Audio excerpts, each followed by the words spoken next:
แปลงเฮือนหลังเก่านี่บ่อย่าสิตั้งเฮือนหลังใหม่เพราะว่าสิแปลงตัวนี้ยันมันเศร้ามันหักเพราะว่ามันก็สิล่มแล้วยันแปลงบ่ได้ ได้เห็นFC เบาไกลซื้อสังกะสีมาให้แล้วเนาะจักแผ่นเนาะจักแผ่น แม่นๆมันซ่อนมึง 30แผ่นบ่ 30แผ่น 30 30แผ่น มาได้สังกะสีแล้วแบบสิแปลงเฮือนหลัง สิแปลงเฮือนเก่า เก่า บ่แม่นบ่ เนาะ บ่แม่น ตั้งเฮือนหลังใหม่เลย เฮือนตัวนี้มันก็เก่าเบิดแล้วเศร้ามันก็สิหักเบิดยันว่ามางตัวนี้จังได๋มันก็ล่มอีกก็ติดบ่อยู่ สิมางบ่เฮือนนี่ แม่น อันนี้ทางพ่อทางแม่เพิ่นว่ากะมัดเสาไว้อยู่แล้วมันจะบ่ล่มเลยเด้คาแม่นแหละเฮาเบิ่ง อันนี้ บ่ ก็มัดสร้างเทื่อแล้วของมัดเสา พี่น้อง สบายดีเด้อพ่อแม่พี่น้องเอ้ยสบายดีตอนเช้าๆมื้อนี้ออกมาเยี่ยมยามถามข่าวน้องดีมื้อเช้านี่มา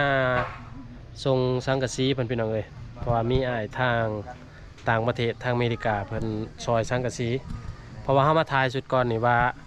น้องดีว่าจะได้สังกะสีกับเฮือนเพิ่นมันหัวมันเก่าเนี่ยแหละที่เราเห็นแต่ละคลิปผ่านมาอ้ายเพิ่นก็เลยตอบสนองให้ซอยสังกะสีพี่น้องเอ้ยจำนวน30แผ่นก็ถือว่าสมควรแต่ทางพ่อแม่เพิ่นมื้อเช้าเพิ่นว่าโอ้ยยังต้องการไม้พี่น้องขาดไม้เพราะว่าเพิ่นอยากปลูกหลังใหม่ตะกี้ว่าอยากยังหม่างสังกะสีเก่านี่ออกแล้วมันทางในมันห่างมันพูบ่ได้พี่น้องเอ้ยเพิ่นสิได้สังกะสีซื่อแล้วเพิ่นมีไม้อยู่ประมาณ2ต้น3ต้นเอาไปตัดแต่อยู่แล้วยังต้องการอยากให้มีผู้ช่วยน้อยหนึงก็คือช่วยค่าสร้างตัดไม้เล็กๆน้อยๆเนี่ยพี่น้องเอ้ยจังถามเบิ่งรายละเอียดนำกันเฮาสิถามน้องดีไปเนาะมากับทีมงานเรา3คนบาวผู้ไทยบาวโกยเป็นอยู่ไหนเป็นแหละนี่พี่น้องเลยคันเฮาสิเลิกออกไม่ก็ได้อยู่แต่มันเก่าไปเลยใหม่นี่มันพูไปเลยทางฟ้าทางหยังนี่เพิ่นอยากปลูกใหม่ก็คืออยู่บอนพุทธโซนนั่นพุทธบอนนั้นอันนี้ดินเขาเนาะมันอยู่ดินเขาเลยอยากปลูกใหม่เลยไปปลูกอยู่พุ่นก็พอดีถ้าปลูกหลังนั้นได้แล้วก็สิมังหลังนี้เก่าเด้อบอลซื้อบอลนี่แหละหนองดีเนาะมันหัวเป็นหนองทางนั้นก็หัวถ้าฝนลมมากก็คือว่าแป้นทางนั้นก็ถือว่าอยู่บ่ได้คือเขาเคยให้เบิ่งผ่านมานั่นแหละเอาช่างจะเข้าไปในถามน้องๆก่อน ดนแล้วบ่ได้มาเนาะสบายดี FC เด้อเนาะ สบายดี ยังงามคือเก่า คอ เนาะ บ่ดี เสียงคอบ่ดี ขอ คือ บ่ดี คือว่าจะเป็นวัดเป็นหยังบ่ อย่าดอกบ่ไปห้องเพลง บ่เป็นวัดบ่ได้ไปห้องเพลงห้องเพลงบ่เป็น บ่แม่นอกหักมาบ่ บ่เคยเอาแห อกหักจากผู้ว่าวมาบ่จ๊ะ บ่วัดเป็นวัดเป็นไห้ กินนะบ่หวานยานะซั่น กินแล้ว บ่ได้ไปกวดเนาะมีแต่ซื้อยากินซื่อ บ่ได้ไปกวด เป็นจักมื้อน่ะ เกือบสิได้อาทิตย์หนึงแล้ว โอ้ พ่อแม่ไปใช้มัน ยังบ่ดีเลย แม่อยู่ตาราง แล้วบ่หุดเขาหุดน้ำ เขายังได้เดียวแต่ยังบ่ทันไปฮูด ได้จักสอบแล้ว ได้6สอบแล้ว โอ้หกสอบ ป่า เขา ตัว บ่งาม อันนี้ก็แม่นเนาะ ได้แต่6สอบซื่อ เขาเปลือกที่นี่แล้วบ่ข้าวสาร ตัวนี้เขาซ่านตอนนั้นเขาเปิด โอ้ 6 สอบสิได้บ่พอ2 เดือนเนาะ สิฮอดอยู่บ่เนาะ จักบอลจะน้องเฮ็ดให้นะจักบอลจะน้องเฮ็ด สองบอล เอาก็หุดจักบอลแล้วบอลเดียว เบิดแล้วบ่ได้ยัง ยัง เบิด2บอลน่ะกะว่าได้เท่าไหร่ ได้บ่เช้า ได้บ่ทั้งเบิดทั้งสองประมาณเท่า คือกัน อืม คอยบ่ได้ไปนำเขาอยู่เฮือน บ่สบายแน่นแต่ก็อยู่กับลูกแน่เนาะบ่มีคนเอาลูก แม่ ก็สิเอาเด็กน้อยไปให้ไปสวนกะมันยากพี่น้องเอ้ย ยุงหลาย ท้ายแล้วเลย มีหยัง อยากกินแต่ว่ายาเดียวนี่ไงนะ กินแล้ว เป็นแบบ อา มึง ถ้าหากแบบบ่ได้ประกวดนี่คิดจังไดแบบยันว่าไปกวดแล้วยันใช้เงินหลายบ่โอ้ก็เลยบ่ได้ไปกวดบัดนี้ ซื้อยานั่นเท่าไรแต่ละเทื่อซื้อยาจักพัน ได้ประมาณเส้นหนึง จะได้ก่อนบ่ ถ้าว่าซื้อครบอันนะถ้า กันเข้าว่างไงแล้วมันแพงแม่นๆนะกันมี3,000ก็ซื้อแต่ยาแพงเดียวมิด กวด หนึ ยุ ง งหมอใหญ่บ่หรือว่าคลินิก คลินิก โอ้พี่น้องเอ้ยคือว่าเลยเนาะเงินค่ำนี่ก็บานยามันก็แพงแล้วนี่พี่น้องเอ้ย แม่นขอสิได้เงินบ่สบายมาเป็นทิศแล้ว สมพอแต่เสาเงาๆเนาะที่เรา FC บ่โทรหาซั่นดอก ตอนแรกก็คิดว่าเจ้านาอกหักซะดอกอกหักมันจะผู้บ่าวซะดอก บ่ บ่แม่ แม่ นเนาะ บ่เคยอกหัก อืม แต่ มี ฉัน แต่ ไม่ หัก ส อก บาย มีแต่หักอกเนาะอกบ่ มี หักแต่หัก มีแต่ผู้บ่าว เดีย หักอกน้องบ่เคยหักอกผู้บ่าวบ่ บ่มี มีแต่ถึกผู้บ่าวหักอกเนาะ บ่ บ บ่เคยมี บ่เคยมี เออ มีอยู่ใน FC เป็นทักหาแสนหาเนาะ มีอีบ่ FC เด้อนี่อืม มีบ่หลาย มีบ่หลาย เพิ่นก็โทรดินโทรยังซื้อเนาะ แม่น บ่มี อืมให้บ่ใครถามก่อนนะ บ่มีที่คนอยากเป็นพ่อหอมน่ะ บ่มี บ่มี อืมบ่มีผู้มาสมัครซ้ำ แม่น อย่ามาน้องบ่ฮับบ่จ้า มีแต่เขาเว้าเนาะแต่เขาบ่ได้มาสมั ต ค อ ร นรับเสมอแต่ว่าเขาบ่ได้รับ อย่าแล้วว่า เปิดใจเสมอเนาะอ่า 24ชั่วโมง 24ชั่วโมงยังบ่มีผู้มาปิดเนาะ แม่น โอ้ ก็ได้ยินว่าตะกี้ว่าเพิ่นสิมาจะมาบ่แล้วเงียบเว้ยเมาแต่เพิ่นสิมาเล่นมาใน FC นี่ก็ แสดงว่า FC เพิ่นตัวเพิ่นละซะตัวน้องให้ดีใจ แม่น พี่น้องเอ้ย คือว่าได้ข่าวว่าอันยังสิตั้งเฮือนหลังใหม่บ่หรือว่าจังใดหรือว่าสิแปลงเฮือนหลังเก่านี่บ่ แล้วสิตั้งเฮือนหลังไม้เพราะว่าสิแปลงตัวนี้ยันมันเศร้ามันหักเพราะว่ามันก็สิล่มแล้วยันแปลงบ่ได้ ได้เห็นFC เบาไกลซื้อสังกะสีมาให้แล้วเนาะ จักแผ่นเนาะจัก แม่ แผ่น นมันซอนมึง 30แผ่นบ่ 30แผ่น 30 30แผ่น เป็น FC ของเบาไก่เนาะ แล้วก็ตะปูเน่ซีโร่บ่ตะปู ซีโร่ โอ้ สังกะสี30 ถือว่าครบนะประเภทหลังคาเว้าได้ แม่นแสดงว่าราคานี่ครบเนาะ ครบสุด แต่ว่าไม้ยังบ่พอบ่เนาะ ไม่ยังบ่พอ แป้นนี่สิเอาแป้นเก่าบ่แป้นนี่สิเอาประมาณแป้นเก่านี่ติ โอ้คือการบางเทื่อก็เขาไปตัดไม้น่ะจักระลวกัน แอมแผ่น ไม่แอบ แม่ ผ้าแอมพี่น้องยังแต่บ่มีผ้าแอมเนาะ คิดว่าได้สังกะสีแล้วแบบสิแปลงเฮือน สิ หลัง แปลงเฮือนเก่า เก่า บ่แม่นบ่ เนาะ บ่แม่น ตั้งเฮือนหลังใหม่เลย เพื่อนตัวนี้มันก็เก่าเบิดแล้วเศร้ามันก็สิหักเบิดยันว่ามางตัวนี้จังได๋มันก็ล่มอีกก็ติกบ่ อันนี้ สิมางบ่เฮือนนี่ แม่น อันนี้ทางพ่อทางแม่เพิ่นว่าก็มัดเสาไว้อยู่แล้วมันจะบ่ล่มเลยเด้อถ้าแม่นแล้วเขาเบิ่ง อันนี้ บ่ เขามัดสร้างเทื่อแล้วเขามัดเสา สิน้องสิอันนั้นสิเปลี่ยนเสาใหม่เบิดเลยบ่น้อง แม่นสิตั้งบนไม้ ไม่ ตั้งบนไม้ เพราะว่ามีไม้ครบหั่น ไม่เสาน่ะมีเบิดเลยเนาะ มี ตอนนี้น่ะแบบที่มีน่ะมียังไม่เซาน่ะมีแล้ว และมัน หลัง มี คาก็มีแล้ว อีกหลายอย่าง หลังคาก็มีแล้ว แล้วก็ไม้เส้น ก็มีแล้ว ไม่เส้นเนี่ย ยังไม่เส้นเนาะยังไม่เส้นกับผ้าแอมเนาะ ไม่เส้นก็ไม่แป้น เป็นแอมหั่นล่ะ อืม ไม่แป้น อืม ที่ยังบ่ได้ โอ้เนาะ ชุดน้องเฮ็ดได้บัดนี้ ไปตัดเอาบ่เลยว่าซื้อเข้าโดยตรงหรือว่าแบบใด ต้องไปตัดและ พอได้มีอยู่ไหมต้นไม้ใหญ่เนาะ มี อ๋อ แต่ว่าบ่มีเงินซื่อๆไปเฮ็ด แม่นบ่มีเงินสิไปจ้างจุกเขาเจ้าสิไปตัดหั่นนะ เอาคิดว่าไปตัดเองบ่แม่นเนาะ บ่มี ต้องให้เขาเจ้าไปเลื่อยเอา ต้อง เนาะ มีจักรแม่น ไอ้โรงเรียนพาไปตัดน่ะพอดี10 ปีก็บ่แล้วพี่น้องเอ้ ชิ ย น้องชิน้องมีอยู่ว่าจักอะ บ่มี โอ้ แต่ แสดง แต่แบบว่าถ้าว่าเฮามีเงินเฮาก็จ้างเขาเจ้าก็ตัดให้ อ๋อจ้างเอาเนาะ ได้ราคานะเขาจ้างเอาแถวนี้เคยจ้างนะ เขาไล่เป็นเม็ดเด้จักเม็ดเท่าใดน้องก็บ่ฮู้คือกันเพราะว่าบ่เคยเฮ็ดเดือนหั่นนะ ได้ยินเมื่อเช้านี่ทางพ่อเพิ่นว่าให้ฟังน่ะมือพามาส่งทางซื้อนั่นเม็ดหนึงประมาณ30-40 พัน โอ้ โอ้ เม็ดหนึง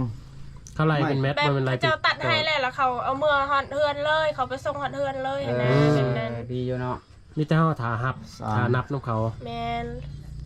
เม็ดหนึ่ง30-40,000 แสดงว่าตอนนี้ยังมางบ่ได้เนาะ มากบ่ได้ มากบ่ได้ ไม่มันบ่ครบพี่น้องเว้ยแต่ว่าราคานี่โอเคแล้ว ก็คือว่าง่ายๆก็คือแบบขาดเคินเงินอีกเนาะ แม่นแสดงว่ายังบ่พอ ก็คือไปจ้างเขาเจ้าตัดไม้มาให้ก็ได้ทุกคนเลยเนาะจริงที่เพิ่นอยากได้ก็คือผ้าแอมกับอันยังไม่มายังก็ ไม่เส้น ไม่เส้น ไม่ กับ ต้ ผ้า อง แอ ไม่ ม ยังหั่นแหละ อืม ไม่เส้นก็ไม่แป้นเนาะ สังกะ แป้ สี นยังบ่ค่อยได้ ก็ มี คือได้แล้วพี่น้องเว้ยยังแต่ไม่เส้นนี่แหละอยู่เทิงพุ่นเนาะกับผ้าแอมพี่น้องเว้ย ลักษณะไม่เส้นนั่นก็มีแล้วแต่ว่ายังบ่มีเงินไปจ้างเขาตัด แม่นไม่ฮะมี ไม่ แล้ว น่ะมีแล้ว แต่ว่าบ่มีจ้างเขาเลื่อยเนาะอืม จะไปตัดเอง ตัดมาเป็น เม็ดหนึง30-40 พันนี่นะเขาไล่กันเป็นเม็ด สิเกือบเป็น100 บาท มี เนาะ แต่ถ่าย FC ท่านใดอยาก 100 บาท อยากช่วยหรือว่าอยากเพิ่มเติมให้เฮือนของน้องดีนี่ได้ลุกขึ้นเนาะได้มุ่งก็มีแต่ แม่น ทักหาทางทีมงานเฮาพี่น้องเว้ยก็ ต่อกันยังบ่หลาย มาประกอบกันแม่น ตอนมีไว้เลยพี่น้องเอ้ยยังแต่ไม่เส้นก็ไม่แป้นแอมไม่แป้นปูยังนั่นแหละ ๆคันได้ใหม่นี่แสดงว่าไปตั้งบนใหม่เลย แม่น อืม ตั้งบนไม้เลย คือได้ยินคือว่าน้องว่าดินตัวนี้กับบ่แม่นดินชื่อน้องบ่ บ่แม่น อ๋อ เป็นเมทัลตัวนี้เพราะว่าแบบ โอ้ เพราะว่ามีเฮือนใหม่ไปตั้งบนอื่นเลยวันนี้มั่ง ให้เขาอยู่อีก ส่งคืนให้กับเจ้าอีกดินตัว อ๋อ นี้นะ สิได้ส่งคืนเนาะ แม่น อ้าวบัดไปตั้งนี่ไปตั้งอยู่ไสหนองไกลบ่ ตั้งอยู่คนบ่ได้ใกล้ติดกัน ติดกับแคมทางบ่ แม่น โอ้ อันนั้นดินไปดินซุ่มหนอง ดิน บ่ เขาเจ้า แม อีก นตัวนั้นดินซุข่อยเองอันนี้ดินเขาเจ้าดินเมทัลข่อย โอ้ เพราะว่าลูกหลานเขาก็อยากได้คือกันหนนะ ร้านทำว่าหลายเนาะห แม ลายคน น ถ้าว่ามีเงินตังค์เลื่อนออกแต่เฮิงไหนเนาะอยู่นี่เนาะ แมนแต่บ่มีเงิน ก็เบิ่งหน่อยพี่น้องเอ้ยถ้าว่ามีเงินเพิ่นก็สิซ่อมสิแปลงแหละเพราะว่านี่แต่น้องดีบ่ทับเกิดผลเอากันทับอิดเพิ่นมาจักนี่ แต่ได้มัน10ปลายปีแล้วบ่จักหรือหอน20มันกลัวอยู่บ่จัก ครับ มันสร้าง เนาะ ไป กะดนแล้ว เพราะว่าไม่ไม่เส้นอยู่เทิงพุ่นไม่เป็นไม้กลมพี่น้องเอ้ยมันโดกมาละบ่กล้าขึ้นนะพี่น้องเอ้ย มื้อที่เพิ่นมาส่งสังกะสีโอ้มื้อที่เฮามาส่งสังกะสี เฮาก็อยากให้เพิ่นมางแต่เพิ่นว่าโอ้ยมางบ่ได้ว่ามันโดกมันอันนี้หมดแล้ว ไม่โดกมันละพี่น้องเอ้ยอยู่ และ เทิง ได้ยินว่าถ้ามั่งตัวนี้นะ อันยัดลังยัด ถ้าหากว่าบุมีเงินจ้างเขาเจ้าไปตัดไม้กับยันบุมีเฮือนอยู่อีกเนาะเพราะว่าทาง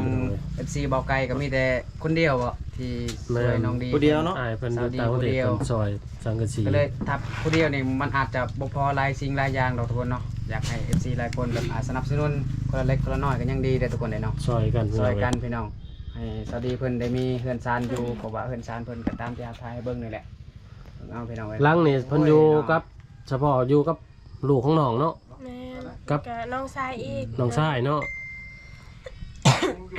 แล้วก็ ครับ จุสะอันอีกมา อ๋อ ดอนนี่ จูสาวซานจูผู้สาวโสดเนาะ แมน พี่น้องเอ้ยคันว่าไปเฮ็ดหลังไม้นี่ก็คือว่าอยู่นํกันรถไว้เลยเนาะโอ้ จะพูดว่าถ้าหากแบบให้จ้างให้เขาเจ้าไปตัดไม้แล้วก็แบบตั้งเฮือนให้แบบมันสำเร็จเลยนะประมาณเท่าใดเอ้าเคยมีคนเฮ็ดเฮือนอยู่บ่แบบ เคยแต่ไม่ ป ได้ ระมาณ ถามเขาคือสิลายเนาะ หลาย แต่ว่าแบบคอยบ่เคยเฮ็ดเฮือนเนี่ยนะก็บ่ได้ฮู้ อืม เขา อืมอืม แต่ไม้ก็พอได้มีอยู่เนาะไม้เสาไม้หยังก็พอได้มีอยู่ อืม ขาดแต่เงินที่ว่าจ้างเขาไปตัดไม้เดี๋ยว แม นี้ นถ้าช่วยกันคนละเล็กคนละน้อยนี่ก็คือสิดีอยู่เด้อทุกคนเนาะ ตัวตัดไม้ก็สิคือสิบ่แพงปานใดเนาะตรงนี้เนาะ อยากให้เพิ่นมีเฮือนมีซานคือคนอื่นแน่พี่น้องเบิ่งสภาพเฮือนซานฝนตกก็อยู่บ่ได้ บาดฝนตกฝนหยังซุ่มหนองไปอยู่ไส อยู่ตาราง อยู่ตารางไปหลีอยู่ป่าอยู่หยังเพิ่นได้เนาะ แม่น ฝนตกแห้งๆนี่ก็พ่นสระมาทาง อืม พาแอมนี่ก็เรียบร้อยพี่น้องเปียกคือเก่าเนาะ คือแม่เพิ่นว่ามื้อนั้นบ่กเอ้ย เป็นหัวอันนั้นเป็นหูอยู่ คันว่าใช้สังกะสีใหม่เวลาฝนตกก็ยังได้ลงตารางคือเก่ามันล่มเลย ตารางคือเก่า เพ เพ ราะ ราะ ว่า ว่า นี่เด้ เสามันก็ เบิ่งข้างล่างเอา สิ พี่น้องไว้ หั เนาะ กเบิดแล้วนะ เช้าก็ได้มัดไปแล้วบอกตรงนี้ว่าเนาะ ฮะเสาก็มัดเอา ขา มัดช่องเถื่อแล้วบ่จัก สองเทื่อแล้ว โอ้พี่น้องพี่น้อง อืม เบิ่งสภาพเฮือนพี่น้อง เป็นเพื่อนเก่าเพื่อนหมู่นพี่น้องเอ้ย หรือว่าแบบถ้าตั้งขึ้นมาแล้วซื้อไม้อัดไอ้หยังมาแอมก็ได้เนาะแต่ว่ามันสิบ่ทนปานใดเด้ บ่ทนบ่ถือฝนบ่ได้ มันสิบ่ทนปานใดถือฝนแล้วมันก็สิเปื่อยไวเด้ทุกคนเนาะดีสุดแม่นไม้แป้นนั่นแหละ คือสมมุติว่าน้องดีเนาะอันนี้ก็บ่ฮู้ว่าสิได้หรือบ่ได้เนาะ แม่น ถ้าว่า FC เพิ่นซอยหลายคนซอยกัน เพิ่นตอบสนองให้นะตัวอย่าง มี ว่า เงินมีคำครบปั๊บให้ตังค์เลยมื้อนี้เพราะว่าหรือว่ามื้อใดมื้อหนึงเนาะแล้วเพื่อนเก่านี่ได้มั่งบ่นี่ แบบมากแต่ต้องตั้งให้แล้วเฮือนตัวนั้น อ๋อ ก่อน แสดงว่าแสดงไปเฮ็ดถ้ามีงบมีหยังก็ไปตั้งเฮือนตัวนั้นแล้วจังมาตัวนี้ แม่น อืม โอ้ เพ ลั ราะ ก ว่า ษ เฮา ณะ สิมางก่อนยันบ่มีบรรยูอีก อย่าฝนตกห้ํเนาะ แม่น ใน เงิน เซเว บ่พอเนาะขาดเคินในหยังแบบบ่พอก็เลยตั้งเฮือนหลังนั้นบ่ได้หลังนี้ก็มางไปแล้วสิอยู่ไสบัด ใหม่ นี้ หันตั้งให้แล้วแล้วจังมางแบบนั้นก็ได้ แต่ อื ว่าม โอ ถ้า เค ว่า อยู่ ยังบ่ได้ตั้งก็มางบ่ได้และยันมีบรรยู แม่น ถ้ามา แสดงว่า ก่นนี่ ต้องได้ตั้งตัวนั้นก่อนพี่น้องเว้ย เลยเนาะ แสดงว่าตอนนี้นะบ่มีงบบ่น้อง แม่น เนาะอืม ขายมันก็บ่พอ ราคามันบ่แพง มันบ่งาม ได้อยู่บ่2ล้านล้านหนึงมันเนาะ โมโหยังบ่ได้กล ตอนนี้ก็คือได้แต่สังกะสีเนาะ แม่น คือ สังกะสีกับตะปูทุกคนเลยตะปูก็พอได้ตอกแต่ สังกะสีแหละตอกครึ่งๆนั่นแหละส่วนตอกแถวพาแอมมันยังก็บ่ค่อยได้มียังบ่มีดอกเนาะ ก็คือเห็นน่ะเนาะพระแอมก็ยังอยากรู้อยากนั้นอยู่พี่น้องเว้ย เป็นไม้พุ่งไม้พางมันก็บ่ทน ปีหนึง เนาะ สองปีนี่ก็อยู่บ่ได้แล้วนี่ อันนี้ก็ยังว่ามันได้มัด อัน ไว้ นี้ก็ ช่ อ อง ยู่ เทื่ บ่ อ ได้ แล้ว คือเก่าแหละทุกคน ก็มีแต่ฝากถึงผู้ใหญ่ใจดีเนาะที่อยากช่วย พี่น้องเนาะ อยากประกอบส่วนและ FC หลายๆคนมา คนละเล็ก ป ละ ระก น้ อบ อย กัน ได้เนาะ แม่นผู้ละ1,000 2,000 3,000ก็ได้พี่น้องเว้ยพอได้ให้น้องดีได้อยู่เฮือนใหม่พี่น้อง คิดว่าตัวตัดใหม่นี่ก็จักสิถือเท่าใดเนาะบ่ได้เนาะ ได้บ่มัน บ่ฮู้ว่า ไปซื้อนี่ได้บ่ บ่ฮู้ว่าเฮา 3-4,000 ยังบ่ฮู้ว่าไม่นะยังที่ยังบ่พอ รับหมื่นเนาะ อยกว่าหลายเนาะ น้อยสำใดหลายสำใดก็ยังบ่ฮู้เลยทุกคนเลยเนาะ แต่มันต้องให้เข้าเรือไอ้ก่อนแม่นบ่ แม่ เขาจะฮู้ว่ามันขาดเรือทำได้รวดจังได๋ บ่ไม้แปลนที่เพิ่นมีไม้แปลนไม้เซานี่ ไม้เก่านี่ก็ได้อยู่นี่ไม่ปูนี่ได้อยู่ ไม่ ตัว ปู นี้ นี่ครับ ตัวเก่านี่ก็ได้ ตัวนี้ไปนำ ตัวได้บ่พอแล้วตัวเก่า มีแต่จะได้ตัวแอมและน้องเนาะหลักๆเนาะถ้าว่าเฮาได้ตัวแอมแล้วเฮาก็มากเอาตัวเก่านี่ไปปูเลย ตัวแอมก็ไม่เส้น อืม ได้ยินพอมาจะเฮ็ดซ้ำเก่านี่ได้5x7 อ๋อก็ดีแล้วเอาแป้นเก่าเลยใส่เอาแป้นเก่าเลย เพิ่นก็สิเฮ็ดตามที่เพิ่นแบบเพิ่นมีหั่นแหละถ้ามีหลายเพิ่นก็จะเฮ็ดเรือนหลังใหญ่อยู่ดอกเนาะแต่ว่าบ่มีเพิ่นเฮ็ดเรือนหลังน้อยเอา อยากได้อยู่ที่เฮือนน่ะเฮือนใหม่น่ะ อยากได้ โอ้ยเนาะไปสิบ่อยากได้เนาะ บักฟัวได้ซะบ่อยากได้ อยากได้เบิด เออ คันได้ บ่ บ่ เนาะ ลักษณะในเฮือนผู้ที่ในเฮือนใหม่แล้วก็ได้พัวอีกโอ้ บอกน้องดี ได้สองเด็กเลยพี่น้อง ตัวอย่างว่ามี FC เพิ่นผู้ใดผู้หนึ่งเนาะตัวอย่างว่าเพิ่นอยากช่วยแล้วเพิ่นว่าโอ้ยมัดจำเลยว่าซั่นเป็นค่าสินสอดค่าดองนี่เอาอยู่บ่ เพิ่นสิตั้งเฮือนให้แต่ว่า ตั้งเฮือนให้เลยสมมุติว่า ให้เลยนะ ได้อยู่บ่ เอาแหละถ้าว่าให้ไปเบิ่งตัวจริงก่อน โอ้ ต้องเลยมาเบิ่ง มาเบิ่งก่อนนั่นเนาะ แม่น ต้องเห็นตัวจริงกันก่อน จะไหนเขาสิว่าเอกว่าในคลิปคืองามบัดตัวจริงก็ขี้ร้าย อ๋อ แม่นๆ แต่สำหรับน้องนี่รับได้ยันแต่ว่า FC หั่นเนาะ แม่นทำได้ ต้อ สำ ง หรับ เลย น้อง มาเบิ่งกันก่อนเนาะ แม่ บ่แม่นล่มในโทรศัพท์อย่างเดียวพี่น้อง แต่ว่าช่วยนี่ช่วยได้พี่น้ บ่ องเว้ ต้ ย องปกไป ไปบ่ต้องปก คอยนี่แหละบ่ต้องปก น้องก็งามอยู่เด้อพี่น้องเว้ยตัวจริงก็งามพี่น้องนิสัยก็ดียิ้มหวานพี่น้อง อารมณ์ดี แม่น แถมมียาดีอีกเพราะว่า ถ้าว่าบ่มีแห้งก็มีแต่มาถามน้องได้พี่น้องเว้ย มียาดีให้เพิ่มพลังอีกเนาะ ก็ถือว่าประมาณนั้นเนาะมาได้เนาะ แม่น คือว่ายังขาดงบส่วนใดส่วนหนึ่งกับบ่ร้ายหรอกพี่น้องเอ้ยที่ว่าไปจ้างเขาตัดใหม่นะไม่เพิ่นมีแล้วเลยว่าจ้างค่าน้ำมันเขาค่าแรงงานเขา แม่น เขาจะตัดเขาไล่แมตหนึงอยู่แมน ซับเท่านั้น 30,000หรือ40,000นี่แหละพี่น้องเอ้ย แม่น ก็ถืออยู่แมตละ50บาทหรือ60บาทเนาะก็ แม่ แม่น น บ่ แม่นแม่น ขาดแต่ส่วนนั้นพี่น้องเพราะว่าสังกะสีกายใหญ่เพิ่นทางทางประเทศเพิ่นซอยแล้ว ประเทศยังที่ อเมริกาทั้งอเมริ โอ้ กา แล้วก็ทีมงานเพิ่นเนี่ยซอยแล้วเป็นจำนวนอยู่30แผ่น ที่ขาดน่ะมันขาดหลายสิ่งหลายอย่าง แต่ว่าที่เฮาไล่มานี่ที่เฮาเว้ามานี่ก็คือแบบโดยเฉพาะจ้างเขาเจ้าไปตัดไม้เรื่องตั้งเฮือนน่ะจ้างสร้างเฮ็ดเฮือนอีกต่างหาก เอ เนาะ อ อันนั้น บางเทื่อก็ เฮายังบ่ได้เว้าได้ทุ เพิ่ ก น ค ก็ นเล สิ ยเนาะ ซอยกันได้อยู่ตัวนั้น แม่ บ่ น ตัวอย่างว่าเพิ่นตอบสนองค่าอุปกรณ์เรียบร้อยนี่สร้างนี่อันสิน้องเฮ็ดเองได้บ่หรือว่าจ้างสร้างเนาะ เครื่องจ้างให้เขาเฮ็ดให้ จ้างเขาเจ้า จ้างคือเก่าเนาะ โอ้จ้างคือเก่าใช่ไหม แบบซอยกันนะ แบบจ้างแบบเบาๆเนาะอ๋อจ้างแบบเบาๆ ลักษณะถ้าว่าตัวจริงประมาณ5ล้าน10ล้าน10ล้านนี่ก็จ้างประมาณ7ล้านหรือ6ล้านจังซี่นะแบบ แล้ แล้ว ว ก็เฮาเฮ็ดนำเขาอีกเนาะ จับซอยเขา จับ ประมาณ ซ นั้น อยเขาอีกทุกคนเลยเนาะยังบ่รวมค่าสร้างค่าตั้งเฮือนยังหลายสิ่งหลายอย่างดอกทุกคนเนาะ อืม แต่ว่าที่เฮาเว้ามากี้นี่แม่นสิเป็นค่าไปตัดไม้จ้างเขาเจ้าไปตัดไม้เนาะ ถ้าว่าอันสมมุติว่าได้เฮือนหลังใหม่นี่พ่อแม่ก็ต้องไปอยู่นํกันบ่เนาะ แม่ โอ้ อืม ไปอยู่นํกัน บ่ เบิด อยู่เฮือนหลังนี้ซะให้พ่อแม่อยู่เฮือนหลังนั้นก็ได้ ย่านอยู่ผู้เดียว โอ้ ยากเนาะ เอาสาวสะอาดสะอาดยังเด้ ย่าน ญาติผู้เบา แต่ว่ามีผัวใครแน่อยู่กับผัว2คนก็ได้ มันบ่มีดินเนาะเพราะว่ามีอยู่ดินแต่ว่าตัวนี้มันเป็นดินเขาเจ้าอะนะต้องได้มั่งพี่น้องเอ้ย แสดงว่าบุกหลังนั้นแล้วต้องมังหลังเก่าเนาะคิดว่าป้าเป็นเพื่อนสาวโสดสนอก คือบ่เฮ็ดเป็นเฮือนสาวโสดอยู่นี่ มองคือกัน บ่บางทีบ่มางก็มีแล้วนี่ เบิ่งตาม บางที จริง เขา เนาะ สิเฮ็ดเป็นเป็นเฮือนสาวโสดก็ได้ แต่ว่าคนใหม่บ่พอส่วนใดส่วนหนึ่งเพิ่นก็จำเป็นได้เอาในนี่แหละ เสานี่อยู่เฮือนแล้วบ่เสาตัวที่น้องวันน่ะเสาเฮือนน่ะอยู่ตารางเฮือนนี่บ่ อยู่ตาราง อ๋อ อืม สังกะสีได้ซะไว้ใช่สังกะสีใหม่ฮะ ไว้ดีๆเด้ อาเฮา ไว้อยู่เฮือน แรง เฮื เขา อนไม่ เอา เท่า ไปแล้วได้เรียบ ระ ร้ วั อง ย ได้อย่างคนหลักเนาะโจรแห่งหลายชั่วโมงนี้ คือบ่ขึ้นมาไว้อยู่เฮือนพี่ บ่เขาบ่ไว้อยู่ จนเขาหลักไปนะเรียบร้อยเสียดายสังกะสี ตอนนี้ก็ได้แต่สังกะสีพี่น้องเอ้ยแล้วก็เสายังแต่ไม่เส้นกับ